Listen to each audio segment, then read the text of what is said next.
మాజీ ప్రధాని పివి నరసింహారావుకు భారతరత్న ప్రకటించారు. ఇక తెలుగు బిడ్డకు కూడా ఎంఎస్ స్వామినాథన్ కూడా భారతరత్న పురస్కారం అందించారు. మాజీ ప్రధాని పివి నరసింహారావుకు భారతరత్న ప్రకటించారు. తెలుగు బిడ్డకు అత్యున్నత పౌర పురస్కారం దక్కింది. ఎంఎస్ స్వామినాథన్కు కూడా భారతరత్న పురస్కారం దక్కింది.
మాజీ ప్రధాని పివి నరసింహారావుకు భారతరత్న పురస్కారం దక్కింది. తెలుగు బిడ్డ ఎంఎస్ స్వామినాథన్కి కూడా భారతరత్న పురస్కారం దక్కింది.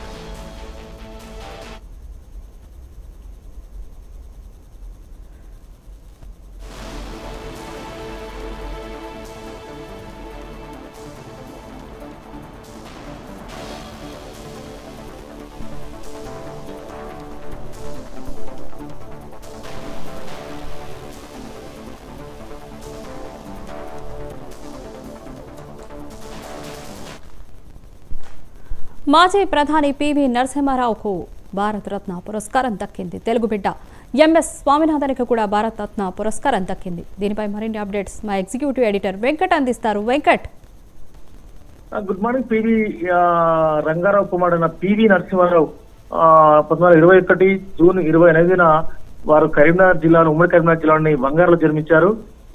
భారతరత్న అవార్డు ప్రకటించడం అంటే యావత్ భారతదేశం అంతా, ముఖ్యంగా యావత్ 2 తెలుగు రాష్ట్రాలు ఒక సంభ్రమాచరణలో ఉన్నాయి. ఎందుకంటే ఒక తొలి తెలుగు బిడ్డకు అత్యున్నత పురస్కారం లభించడం అనేది ఒక అరుదైన గౌరవంగా చెప్పాలి.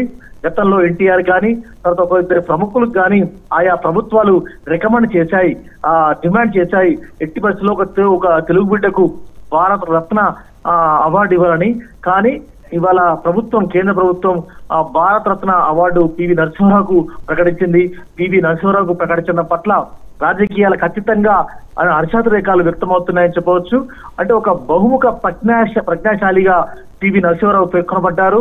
వారు హైదరాబాద్ లోని ఉస్మానియా యూనివర్సిటీలో, ముంబై యూనివర్సిటీలో, నాగపూర్ యూనివర్సిటీలో వారు చదువుకున్నారు.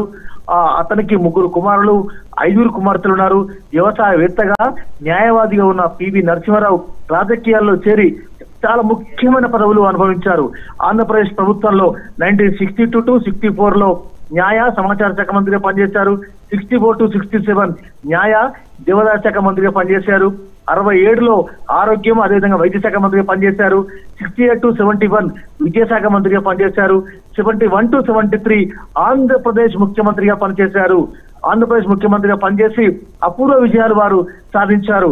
75 to 76 ఆల్ ఇండియా కాంగ్రెస్ ప్రధాన కార్యదర్శిగా, అదేవిధంగా 68 to 64 తెలుగు అకాడమీ చైర్మన్ గా వారు పనిచేశారు. అంతేకాదు 1972లో 72లో మద్రాస్ దక్షిణ భారత హిందీ ప్రచార సభ ఉపాధ్యక్షుడిగా కూడా వారు పనిచేశారు. 57 to 77 మధ్య ఆంధ్రప్రదేశ్ అసెంబ్లీకి ఎమ్మెల్యేగా ఉన్నారు. తర్వాత 77 to 84 వరకు లోక్సభ సభ్యులుగా ఉన్నారు. 84లో డిసెంబర్లో రామ్టెక్ నుంచి 8వ లోక్సభకు వారు ఎన్నికయ్యారు. 78 to 79లో పబ్లిక్ అకౌంట్స్ కమిటీ చైర్మన్ గా లండన్ యూనివర్సిటీలోని school of Asian and African studies లో నిర్వహించిన దక్షిణాది సదస్సులో కూడా వారు పాల్గొన్నారు. 1980లో 82 to 84 వరకు ఒక విదేశాంగ మంత్రిగా పనిచేశారు. అంతేకాదు 84 to 85 వరకు రక్షణ మంత్రిగా పనిచేశారు. 85 to 87 వరకు మా హెచ్ఆర్డి మినిస్టర్ గా వారు పనిచేశారు. అంటే ఆయన ఇటు రాష్ట్రంలో కానీ కేంద్రంలో కానీ ఏ పదవి చేపట్టినా కూడా ఆ పదవికి వన్నె తెచ్చే ప్రయత్నం చేశారు. కాంగ్రెస్ పార్టీ చాలా కష్టాల్లో ఉన్న సమయంలో వారు ఆల్ ఇండియా కాంగ్రెస్ అధ్యక్షుడిగా పనిచేశారు. కాంగ్రెస్ ప్రభుత్వం చాలా ఎదురుతున్న సమయంలో ప్రధాని బాధ్యతను చేపట్టి 5 ఏళ్లు అంటే ఒక తెలుగు బిడ్డగా ఉండి 5 ఏళ్లు ఒక సుస్థిర ప్రభుత్వాన్ని ఏర్పరచగలిగారు. వారు ప్రధానిగా ఉన్నప్పుడు మన్మోహన్ సింగ్ ఆర్థిక శాఖ మంత్రిగా ఉన్నారు. అంటే ఈ దేశానికి నూతన ఆర్థిక విధానాలు, ఈ దేశానికి నూతన రక్షణ విధానాలు, ఈ దేశానికి దేవాదాయ చట్టాలు, అంటే ఈ దేశం యొక్క రూపురేఖలను పివి నరసింహారావు మార్చారు అనడంలో ఎలాంటి సందేహం లేదు. వారు విదేశాంగ మంత్రిగా ఉన్న సమయంలో అంతర్జాతీయ దౌత్యానికి సంబంధించి ఆయన తన మేధావితనాన్ని, ప్రజ్ఞా పాఠవాలను, రాజకీయ అనుభవాన్ని సమయోచితంగా ప్రదర్శించి వచ్చారు. 1980s లో జనవరిలో జరిగిన న్యూఢిల్లీలో జరిగిన యూనిడో 3వ సదస్సుకు వారు అధ్యక్షత వహించారు. 1980లో మార్చిలో న్యూయార్క్ లో జరిగిన 77 దేశాల సమావేశానికి వారు అధ్యక్ష బాధ్యతలు నిర్వహించారు. ఆయన బహుముఖ ప్రయత్నశాలి అని చెప్పాలి. ఎందుకంటే దాదాపు ఒక 22 భాషల్లో అనర్గళంగా మీరు ఏ రాష్ట్రానికైనా వెళ్ళండి, ఆ రాష్ట్ర భాష, ఆ రాష్ట్ర రీజనల్ లాంగ్వేజ్ లో కూడా వారు అలవోకగా మాట్లాడగలిగిన సత్తా వారిది. పివి నరసింహారావు అటు విదేశాంగ మంత్రిగా పనిచేసినప్పుడు ఈ దేశ యొక్క విదేశీ విధానాలను పూర్తిగా వారు మార్చారు. 82, 83 ఈ 2 సంవత్సరాలు చాలా ముఖ్యమైనవిగా చెప్పుకోవాలి. గల్ఫ్ యుద్ధ నేపథ్యంలో అలీనోద్యమం 7వ సదస్సుకు ఆతిథ్యం ఇవ్వాల్సిందిగా భారత్ను కోరితే దీనివల్ల అలీనోద్యమ అధ్యక్ష స్థానాన్ని భారత్ అలంకరించింది. The credit goes to PV Narasimha Rao అని ఎవరో చెప్పాలి. ఇందిరాగాంధీ అలీనోద్యమం చైర్పర్సన్ కూడా అప్పుడు అయ్యారు. అంటే పివి నరసింహారావుకు ఏ పదవి ఇచ్చినా కూడా, ఏ బాధ్యత ఇచ్చినా కూడా దాన్ని అలవోకగా దాన్ని సక్సెస్ఫుల్ గా విజయం సాధించారని చెప్పవచ్చు. 83లో నవంబర్ లో పాలస్తీనా సమస్య ఒక ఇష్యూ ఉండే. పశ్చిమాసియా దేశాల్లో వారు పర్యటించి అలీన దేశాల ప్రత్యేక ప్రతినిధి బృందానికి వారు నాయకత్వం వహించిన సందర్భం ఉంది. ఇలా న్యూఢిల్లీలో జరిగిన కామన్వెల్త్ ప్రభుత్వాధినేతల సదస్సులో కూడా పివి నరసింహారావు చాలా కీలక బాధ్యతలు పోషించారని చెప్పవచ్చు. విదేశీ వ్యవహారాల మంత్రి హోదాలో America, Russia, Pakistan, Bangladesh, Vietnam, Tanzania, గుయానాతో పాటు దాదాపు 24 దేశాలు వారు ఆ రోజుల్లో పర్యటించారు. ఆ రోజుల్లో ఆయా దేశాల్లో జరిగిన కమిషన్ల తరఫున వారు మీటింగ్ జరిగితే ఆ అన్ని దేశాల్లో కూడా భారత్ తరఫున ఆయనే వారు నాయకత్వం వహించిన సందర్భం ఉంది. ఇకపోతే 1984 జూలై 19న పివి నరసింహారావు హోంమంత్రిగా ఆయన బాధ్యతలు స్వీకరించారు. 84లో ఆయనకు ప్రణాళిక శాఖను కూడా అదనంగా అప్పగించారు. ఆ సమయంలో కూడా చాలా మార్పులు తీసుకొచ్చారో చెప్పవచ్చు.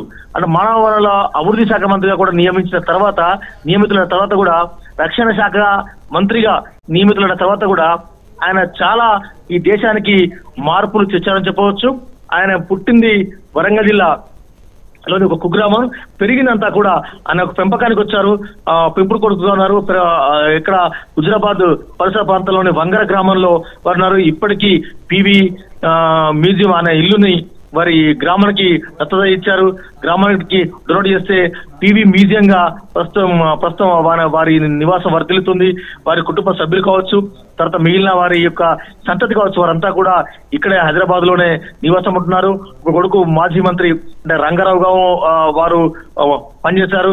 ఇంకొక రాజేశ్వరరావు వారు ఉన్నారు. ఇంకొక కుమారుడు కూడా. అంటే అందరూ కూడా రాజకీయంగా కూడా కొంత పరిణతి చెందేవారు. అంటే పిబి ఫ్యామిలీ అంటే ఒక ఇంటెలెక్చువల్ ఫ్యామిలీ, ఒక అత్యున్నత ఆలోచనతో ఆలోచించే ఫ్యామిలీగా కూడా ఈ దేశంలో పేరుంది.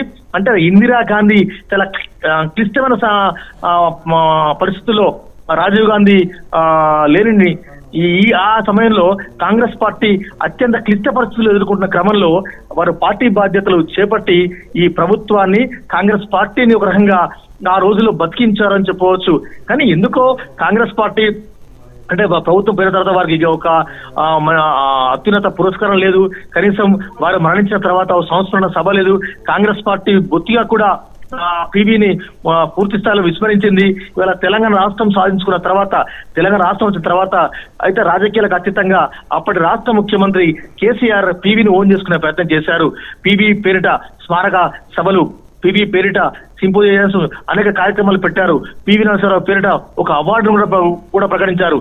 అంతేకాదు పివికి ఇష్టమైన తన కూతురు, పివి గారలపట్టి అయిన తన కూతురు పివి వాణిదేవిని కూడా ఇటీవలి పట్టభద్రులు హైదరాబాద్, మహబూబ్ నగర్ నియోజకవర్గం, రంగారెడ్డి నియోజకవర్గం నుంచి వారు పట్టభద్రుల ఎన్నికల్లో పోటీ చేయించి గెలిపించుకున్నారు. ప్రస్తుతం కౌన్సిల్లో పివి వాణిదేవి ఉన్నారు. సో మొత్తానికి కాంగ్రెస్ పార్టీ తమను మర్చిపోయింది అని ఆ ఫ్యామిలీ కొంత నిరాసక్తతో, కొంత నిర్లిప్తతో, అంటే కొంత నిరాశజనకంగా ఉన్న క్రమంలో ఇవాళ భారత ప్రభుత్వం భారత రత్న అవార్డును ప్రకటించిందంటే అంటే ఆ కుటుంబాన్ని దేశం ఇంకా గుర్తుంచుకుంది.